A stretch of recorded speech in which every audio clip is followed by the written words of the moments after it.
Break બાદ હવે આગળ વાત કરીએ તો અમદાવાદ રાજકોટ હાઈવે માટે રવિવાર ગોજારો સાબિત થયો। 3 અકસ્માતમાં 5ના મોત, 20થી વધુ ઘાયલ। અમદાવાદ રાજકોટ હાઈવે માટે રવિવાર ગોજારો સાબિત થયો છે।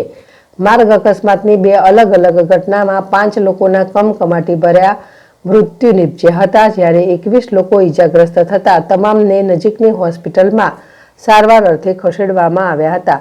તાજેતરમાં લીંબડી રાજકોટ હાઈવે પરના મોરવાડ ગામ નજીક ડમ્પર અને મિની ખાનગી બસ વચ્ચે અકસ્માત થયો હતો। પ્રાપ્ત માહિતી અનુસાર પશ્ચિમ બંગાળના એક પરિવાર જ્યોતિર્લિંગ સોમનાથ મહાદેવના દર્શન કરવા માટે ગુજરાત આવ્યો હતો।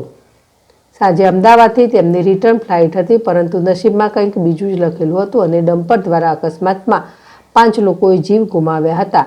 આ સિવાય સવારે લીંબડીના ચોરણિયા ગામ નજીક અકસ્માતની ઘટના બની હતી। જાણકારી પ્રમાણે પ્રાથમિક શાળાના 57 જેટલા બાળકો ખાનગી બસ મારફતે લીંબડી દ્વારકા પ્રવાસ માટે જઈ રહ્યા હતા, ત્યારે અકસ્માતનો બનાવ બન્યો હતો। પોલીસ સમગ્ર મામલે વધુ તપાસ હાથ ધરી છે।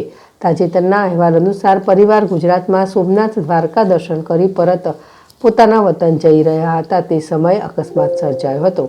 ઘટનામાં 6 લોકોના ઘટના સ્થળે મોત નીપજ્યા છે, જ્યારે અન્ય 3 લોકો હાલ સારવાર હેઠળ છે। સમગ્ર મામલે સ્થાનિક પોલીસ દ્વારા ઘટના સ્થળે તપાસ કરવામાં આવી હતી।